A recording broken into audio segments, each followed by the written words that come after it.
ಶತಕೋಟಿ ಭಾರತೀಯರ ಕನಸು ನನಸಾದ ಶುಭ ದಿನ.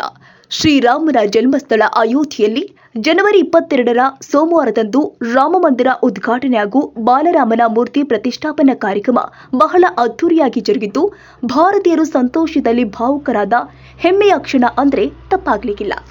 ಇನ್ನು ಅಯೋಧ್ಯೆಯಲ್ಲಿ ನಡೆದ ರಾಮಮಂದಿರ ಉದ್ಘಾಟನೆ ಅಂಗವಾಗಿ ರಾಜಮೌಳಿ ಆರ್ಗ್ಯಾನಿಕ್ಸ್ ಪ್ರೈವೇಟ್ ಲಿಮಿಟೆಡ್ ಮಾಲೀಕರು ಆದ ನಾಗೇಂದ್ರ ಕುಮಾರ್ ಹೆಚ್ ಹಾಗೂ ನಿಧಿ ಪ್ರಾಪರ್ಟೀಸ್ ಮಾಲೀಕರು ಆದ ಚಿದಾನಂದ ಹೆಚ್ ಅವರ ವತಿಯಿಂದ ರಾಜಧಾನಿ ಬೆಂಗಳೂರಿನ ಮರಿಯಪ್ಪನ ಪಾಳ್ಯದಲ್ಲಿ ರಾಮಪೂಜೆ ಮತ್ತು ಅನ್ನದಾನ ಸೇವೆ ಆಯೋಜನೆ ಮಾಡಲಾಗಿತ್ತು.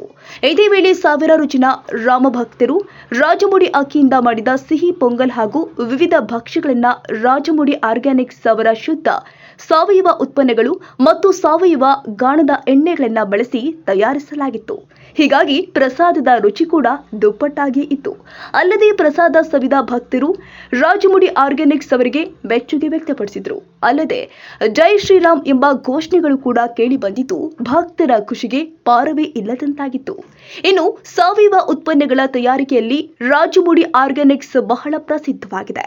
ಈ ಉತ್ಪನ್ನಗಳನ್ನ ಭಾರತದಲ್ಲಿ ಮಾರಲಾಗುತ್ತೆ ಮತ್ತು ಯುಎಸ್ಎ, ಕೆನಡಾ, ಯುರೋಪ್, ಮಧ್ಯಪ್ರಾಚ್ಯ ಮುಂತಾದ ದೇಶದ ವಿದೇಶಗಳಿಗೆ ರಫ್ತು ಕೂಡ ಮಾಡಲಾಗುತ್ತೆ. ಏನೇ ಆಗಲಿ, ರಾಮ ಮಂದಿರ ಉದ್ಘಾಟನೆ ಅಂಗವಾಗಿ ರಾಜಮೌಳಿ ಆರ್ಗ್ಯಾನಿಕ್ ಉತ್ಪನ್ನ ಬಳಸಿ ಮಾಡಿದ ಪ್ರಸಾದದ ರುಚಿಗೆ ಭಕ್ತಾದಿಗಳು ಫಿದಾ ಆಗಿದ್ದಾರೆ. ನಮಸ್ಕಾರ. ಹೇಳಿ.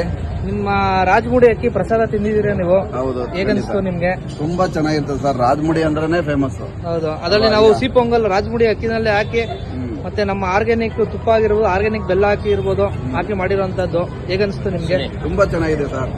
ಈಗ ನಾವು ಆರೋಗ್ಯಕ್ಕೆ ತಿಂಡಿ ತಿನ್ಬೇಕಂದ್ರೆ ನಾವು ಆರ್ಗ್ಯಾನಿಕ್ ಕಡೆನೇ ಹೋಗ್ಬೇಕು. ರಾಜಮುಡಿ ಯಾವಾಗಲೂ ರಾಜಮುಡಿನೇ ಯೂಸ್ ಮಾಡಿ. Thank you sir.